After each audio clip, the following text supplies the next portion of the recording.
जय हिंद friends, welcome back to your channel. स्वागत है एक बार फिर से आपके अपने इस यूट्यूब चैनल पर। तो ये SSC CGL previous year question paper 2023 का 7वां लेक्चर है। इसके पहले 6 लेक्चर ऑलरेडी अपलोड हो चुके हैं। यदि आपने वो नहीं देखे तो प्लेलिस्ट में जाकर उसको पहले देखिए, जिसमें हमने 124 नंबर तक क्वेश्चन कंप्लीट किया था। और देखते हैं आज का पहला क्वेश्चन। लिखा है, निम्नलिखित में से कौन बहमनी सल्तनत का संस्थापक था जिसने सिंहासन पर बैठने के बाद बहमन शाह की उपाधि धारण की थी। ध्यान से समझो। कह रहा, निम्नलिखित में से कौन बहमनी सल्तनत का संस्थापक था जिसने सिंहासन पर बैठने के बाद बहमन शाह की उपाधि धारण की? तो वो थे आपके अलाउद्दीन हसन। कौन थे? अलाउद्दीन हसन। तो इसका ऑप्शन सी सही हो जाएगा। नेक्स्ट क्वेश्चन देखते हैं, 126 नंबर। लिखा है, शिक्षा पर वुड्स डिस्पैच नामक व्यवस्था आदेश पत्र कब भेजा गया था? यानी शिक्षा पर वुड डिस्पैच नामक जो व्यापक आदेश था या आदेश पत्र कब भेजा गया था? तो वो भेजा गया था आपका 1854 ईस्वी में। डी ऑप्शन इसका सही हो जाएगा। ठीक, ये वे क्वेश्चन है जो आपके एसएससी सीजीएल 2023 में आए हुए थे और लगभग 150 इंपॉर्टेंट क्वेश्चन हमने कलेक्ट किए हैं जो आपके हिस्ट्री के पूछे गए थे। ठीक, तो नेक्स्ट क्वेश्चन देखिए। लिखा है, निम्नलिखित में से कौन दिल्ली सल्तनत के अधीन दीवान ए इंसा विभाग का प्रमुख था? यानी दिल्ली सल्तनत के अधीन दीवान ए इंसा विभाग का प्रमुख कौन था? तो वो था आपका दबीर ए खास। क्या नाम था उसका? दबीर ए खास। तो इसका ऑप्शन सी सही हो जाएगा। नेक्स्ट क्वेश्चन देखिए, 128 नंबर। लिखा हुआ है, आध्यात्मिक सत्य की खोज के लिए गठित तत्वबोधिनी सभा की स्थापना किसने की थी? फिर से समझिए। आध्यात्मिक सत्य की खोज के लिए गठित तत्वबोधिनी सभा की स्थापना किसने की थी? तो की थी देवेंद्र नाथ टैगोर ने। ठीक है ना, देवेंद्र नाथ टैगोर। इंपॉर्टेंट क्वेश्चन है, आप ध्यान से समझ लीजिए। देवेंद्र नाथ टैगोर ने किसकी स्थापना की थी? तत्वबोधिनी सभा की स्थापना। नेक्स्ट क्वेश्चन देखिए, 129 नंबर। देखा, 4 वेदों में से किसमें बुरी आत्माओं और बीमारियों से बचने के लिए जादू मंत्र और तंत्र मंत्र का संग्रह है? यानी 4 वेद आप लोग जानते होंगे, जैसा कि ऑप्शन में दिया गया है, ऋग्वेद, यजुर्वेद, अथर्ववेद, सामवेद। तो कौन सा वो वेद है जिसमें जादू मंत्र, तंत्र मंत्र, बीमारी से बचने के लिए संग्रह किया गया? तो वो है आपका अथर्ववेद। यानी अथर्ववेद में जादू मंत्र, तंत्र मंत्र के बारे में चर्चाएं की गई। इसका ऑप्शन सी सही हो जाएगा। नेक्स्ट क्वेश्चन देखिए, 130 नंबर। लिखा है, मुख्यतः किसके कहने पर महात्मा गांधी किसानों की समस्याओं को समझने के लिए चंपारण गए थे? Very important question, Rajkumar Shukla. ठीक है ना, अब जो आप क्लास 12th करके आए होंगे, देखा होगा इंग्लिश में इनके बारे में एक चैप्टर दिया गया है राजकुमार शुक्ला के बारे में और गांधी जी के बारे में डिटेल से। तो उसमें काफी जानकारी इसकी दी गई। यानी राजकुमार शुक्ला थे, बहुत जिद्दी व्यक्ति थे। इन्होंने मतलब राजकुमार शुक्ला से गांधी जी ने कह दिया था कि हम आपको वहां पर मिलेंगे चंपारण में। तो ये वहां पर पहले ही मौजूद है। यानी जब तक राजकुमार शुक्ला गांधी जी से मिल नहीं लिए तब तक पीछा नहीं छोड़ा और घर नहीं लौटे थे। ठीक, इतने जिद्दे टाइप के व्यक्ति थे। नेक्स्ट क्वेश्चन देखिए, मगध महाजनपद खालिस्तान नदियों से घिरा हुआ है। ऑप्शन लिखा है गंगा और सोन। यानी कौन सी वो नदियां हैं जिससे आपका मगध महाजनपद घिरा हुआ है? तो वो गंगा और सोन। नेक्स्ट क्वेश्चन देखिए, 132 नंबर। लिखा है, भारत में जनगणना पहली बार 1872 में खालिस्तान के अधीन शुरू की गई थी। यानी किसके अधीन भारत में जनगणना पहली बार 1872 में हुई थी? तो लॉर्ड मेयो। किसके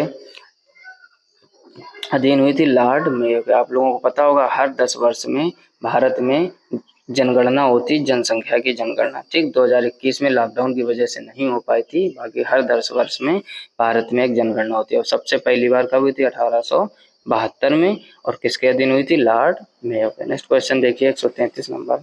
लिखा हुआ, वह दिल्ली का सुल्तान था जिसने दरबार में सिजदा और पैबोस की प्रथा शुरू की थी, वह कौन था? ठीक है, एक बार और ये क्वेश्चन आ चुका है, गयासुद्दीन बलबन। इसका वेरी इंपॉर्टेंट क्वेश्चन है, 2-3 बार आ चुका है एग्जाम में।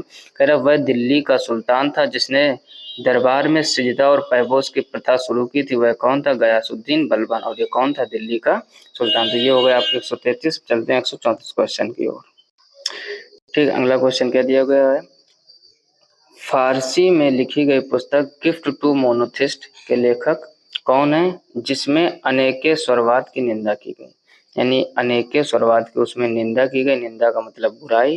कह रहा, फारसी में लिखे गए पुस्तक गिफ्ट टू मोनोथिस्ट के लेखक कौन है? तो उसको लेखक कौन है आपको सब राजा राम मोहन राय। ठीक, राजा राम मोहन राय। और क्या क्या किया था? राजा राम मोहन राय ने सती प्रथा का अंत किया था। लगभग हर वीडियो में हमने इसकी चर्चा की है, क्योंकि इंपॉर्टेंट क्वेश्चन यहाँ से बनता है। ठीक, दूसरा क्वेश्चन आपका एग्जाम में बन सकता है कि गिफ्ट टू मोनोथिस्ट, ये जो है गिफ्ट टू मोनोथिस्ट के लेखक कौन है? राजा राम मोहन राय। और ये किस भाषा में लिखी गई, ये क्वेश्चन बन सकता है, तो फारसी भाषा में। आई होप आप पॉइंट समझ गए होंगे। नेक्स्ट क्वेश्चन देखिए, लिखा हुआ सती प्रथा का पहला अभिलेखीय उदाहरण किस काल में मिलता है? तो सती प्रथा का पहला अभिलेखीय उदाहरण मिलता है गुप्त काल में। किस काल में मिलता है? गुप्त काल में।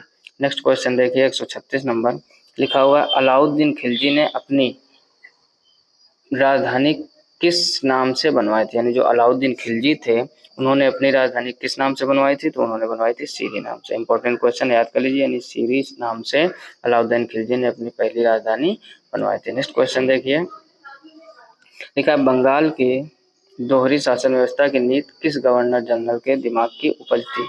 बात को समझो ध्यान से।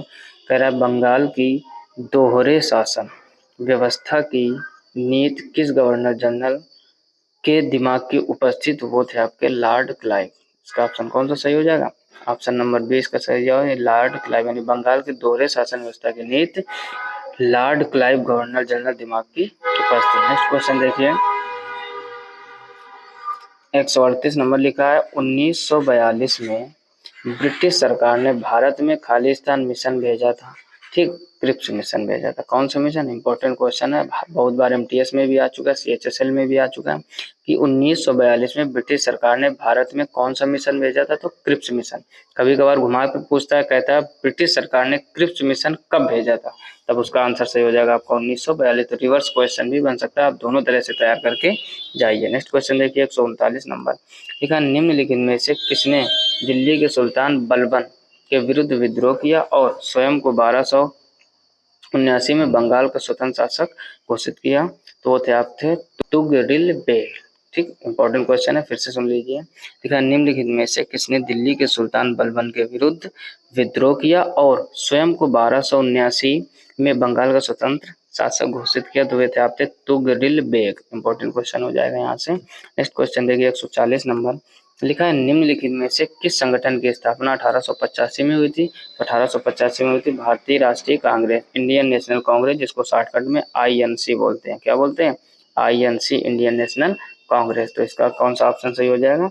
ऑप्शन ए भारतीय राष्ट्रीय कांग्रेस। कब हुआ था इसका संगठन? 1885 में। इंपॉर्टेंट क्वेश्चन है। ठीक है, जिसके इस समय अध्यक्ष जो एक तरह से है कौन है? राहुल गांधी। आप सबको पता ही होगा। नेक्स्ट क्वेश्चन देखिए 141 नंबर, लिखा निम्नलिखित में से किसने आनंद मठ लिखा जहां से भारत का राष्ट्रीय गीत वंदे मातरम लिया गया है? ध्यान से समझो, निम्नलिखित में से किसने आनंद मठ लिखा जहां से भारत का राष्ट्रीय गीत वंदे मातरम? अब एक देखो क्वेश्चन यहाँ से बन सकता है, आपसे पूछा जा सकता है कि भारत का राष्ट्रीय गीत कौन सा है? तो आप बताओगे वंदे मातरम। क्या है? वंदे मातरम। और ये किसने लिखा? निम्नलिखित में से किसने आनंद मठ लिखा? तो आनंद मठ को किसने लिखा था? बंकिम चंद्र चटर्जी ने। कभी कभार पूछ दिया जाता है कि वंदे मातरम के रचयिता कौन है, तो भी ऑप्शन हो जाएगा आपका बंकिम चंद्र चटर्जी। आई होप आप पॉइंट समझ गए। नेक्स्ट क्वेश्चन देखिए 142 नंबर, चित्तरंजन दास ने चुनाव लड़ने के लिए 1923 में किसके साथ मिलकर स्वराज पार्टी की स्थापना की थी? तो चित्तरंजन दास और मोतीलाल नेहरू ने मिलकर स्वराज पार्टी की स्थापना की थी। फिर से समझ लीजिए, चित्तरंजन दास ने चुनाव लड़ने के लिए 1923 ईस्वी में किसके साथ मिलकर स्वराज पार्टी की स्थापना की? मोतीलाल नेहरू। यानी चित्तरंजन दास और मोतीलाल नेहरू ने मिलकर स्वराज पार्टी गठन किया। पूछा जाए कब? तो 1923 में। दोनों टाइप से क्वेश्चन आप तैयार कीजिए। नेक्स्ट क्वेश्चन देखिए 143 नंबर, लिखा हुआ लौह युग को यह नाम इसलिए दिया गया क्योंकि इस समय के दौरान मध्य पूर्व और दक्षिण पूर्वी यूरोप में औजारों के हथियारों में मुख्य रूप से खालिस्तान की जगह लोहे का इस्तेमाल किया जाता था। यानी किसकी जगह पर लोहे का इस्तेमाल किया जाता? तो किसकी जगह किया जाता था? पहला ऑप्शन पीतल, गलत हो जाएगा। पत्थर, लकड़ी, कांसा। तो इसका ऑप्शन क्या हो जाएगा? ऑप्शन डी इसका सही हो जाएगा। यानी लौह युग को यह नाम इसलिए दिया गया क्योंकि इस समय के दौरान मध्य पूर्व और दक्षिण पूर्वी यूरोप में औजारों और हथियारों के मुख्य रूप से कांसे की जगह लोहे का इस्तेमाल किया जाता था। इसी वजह से इसे लौह युग कहा जाता था, क्योंकि कांसा को कम कर दिया गया था प्रयोग में और लोहे को बढ़ा दिया गया था। यानी कांसा की जगह पर लोहे का इस्तेमाल, लोहे के वजह से ही इसे लौह युग कहा गया। आई होप आप पॉइंट समझ गए होंगे। नेक्स्ट पॉइंट देखिए 144 नंबर, 144 नंबर में लिखा निम्नलिखित में से किसने एक नीति तैयार की जिसे व्यपगत का सिद्धांत डॉक्ट्राइन ऑफ लैप्स के रूप में जाने जाने लगा। फिर से समझो, अगर निम्नलिखित में से किसने एक नीति तैयार की जिसे व्यपगत का सिद्धांत यानी डॉक्ट्राइन ऑफ लैप्स के रूप में जाने जाने लगा, तो वो थे आपके लॉर्ड डलहौजी। ऑप्शन कौन सा सही हो जाएगा?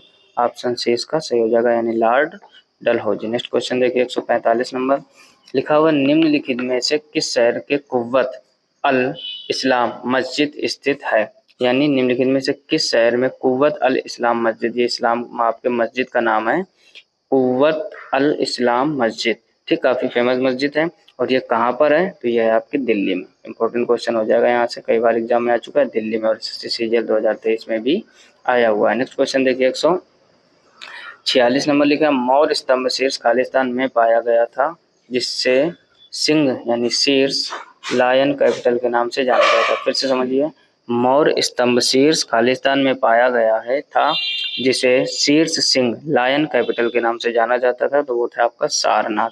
यानी मौर्य स्तंभ शीर्ष सारनाथ में पाया गया था जिसे सिंह शीर्ष लायन कैपिटल के नाम से जाना जाता था। ऑप्शन डी इसका सही हो जाएगा। नेक्स्ट क्वेश्चन देखिए 147 नंबर, लिखा है दक्षिण भारत के उस भक्ति संत का नाम बताइए जो प्रारंभ में जैन थे और 12वीं शताब्दी में एक चालुक्य राजा के दरबार में मंत्री थे। यानी कह रहा है दक्षिण भारत के उस भक्ति संत का नाम बताइए जो प्रारंभ में जैन थे और 12वीं शताब्दी में एक चालुक्य राजा के दरबार में मंत्री थे, तो वो आप थे बसवन्ना। कौन थे? बसवन्ना। ऑप्शन बी इसका सही हो जाएगा। नेक्स्ट क्वेश्चन देखिए 148 नंबर, देखा कांग्रेस और मुस्लिम लीग के किस अधिवेशन में ब्रिटिश शासन के विरुद्ध एक संयुक्त मोर्चा बनाने के लिए सहमति बनी थी? यानी कांग्रेस और मुस्लिम लीग के किस अधिवेशन में, यानी कांग्रेस और मुस्लिम लीग के अधिवेशन जो चल रहे थे ब्रिटिश सरकार का मतलब अंग्रेजों सरकार के विरुद्ध एक संयुक्त मोर्चा बनाने के लिए सहमत कब बनी थी? यानी लखनऊ में। कहाँ बनी थी? लखनऊ में। तो इसका ऑप्शन कौन सा सही हो जाएगा? बी। नेक्स्ट क्वेश्चन देखिए 149 नंबर, और लिखा है फर्गूसन कॉलेज की स्थापना से कौन संबंधित था? तो फर्गूसन कॉलेज की स्थापना से संबंधित है बाल गंगाधर तिलक। कौन से?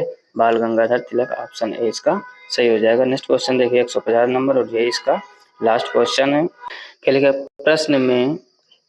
प्रश्न में दो कथन है जिनमें पहला अभिकथन ए और दूसरा कारण आर है, सही विकल्प चुनने के लिए उनका उपयोग कीजिए। ध्यान से समझो, पहले कथन पढ़ो। अभिकथन ए में क्या लिखा है? लिखा हुआ है ब्रिटिश शासन के दौरान भारत का निर्यात आयात से अधिक था। यानी जब ब्रिटिश शासक थे, यानी अंग्रेजों की जब सरकार थी, ब्रिटिश शासन के दौरान भारत का निर्यात आयात से अधिक था। निर्यात का मतलब होता है वस्तुओं को भेजना और आयात का मतलब होता है वस्तुओं को मंगाने। कह रहे निर्यात आयात से ज्यादा था, कहने का मतलब वस्तुएं बेची ज्यादा जा रही थी, विदेशों में भेजी ज्यादा जा रही थी और महंगाई कम जा रही थी, जिससे व्यापार संतुलन का अतिशेष हो गया। दूसरा कारण क्या लिखा है? व्यापार संतुलन के अतिशेष का उपयोग भारत के विकास और उत्थान के लिए किया गया था। ठीक, अब इसके ऑप्शन देखिए, ध्यान से समझना। तो ऑप्शन क्या लिखा हुआ है? नंबर 1 ए सत्य है और आर असत्य है। दूसरा लिखा ए और आर दोनों सत्य हैं और आर ए की सही व्याख्या है। तीसरा लिखा है ए और आर दोनों सत्य हैं लेकिन आर ए की सही व्याख्या नहीं है। फिर लिखा है ए असत्य परंतु आर सत्य। अब देखो क्वेश्चन को फिर से समझो एक बार ध्यान से। कह रहा है ए नंबर में ब्रिटिश शासन, क्या लिखा है? ब्रिटिश शासन के दौरान भारत का निर्यात आयात से अधिक हो गया जिससे व्यापार संतुलन का अधिशेष हो गया था। ठीक, तो पहला ऑप्शन तो सही है। फिर कारण कह रहा है व्यापार संतुलन के अधिशेष का उपयोग भारत के विकास और उत्थान के लिए किया गया, तो आर इसका हो जाएगा असत्य, यानी कि ए सत्य और आर असत्य। तो कौन सा ऑप्शन हो जाएगा इसका? ऑप्शन ए इसका सही हो जाएगा। आई होप आप ये पूरे क्वेश्चन अच्छे से समझ गए होंगे। तो ये था आपका लेक्चर नंबर 7 और ये लास्ट लेक्चर था 2023 एसएससी सीजीएल हिस्ट्री के क्वेश्चनों के लिए। ठीक, अब इसके बाद जो सीरीज आएगी वो आएगी कौन सी? 2022 के एसएससी सीजीएल में हिस्ट्री के क्वेश्चन आए हुए, फिर 21 के इसी टाइप से टोटल सीरीज कंप्लीट करवाए जाएंगे। आई होप आप ये पूरे 150 क्वेश्चन अच्छे से समझ पाए होंगे। जिसने इसके पहले की वीडियो नहीं देखे हैं तो जरूर देखिए, क्योंकि ये इंपॉर्टेंट क्वेश्चन है, हर साल एग्जाम में बन सकते हैं। ठीक है, तो इसी तरह आप अपनी पढ़ाई रेगुलर रखिए और अच्छे से मेहनत करते रहिए। मिलते हैं नेक्स्ट वीडियो में, तब तक के लिए जय हिंद, राधे राधे।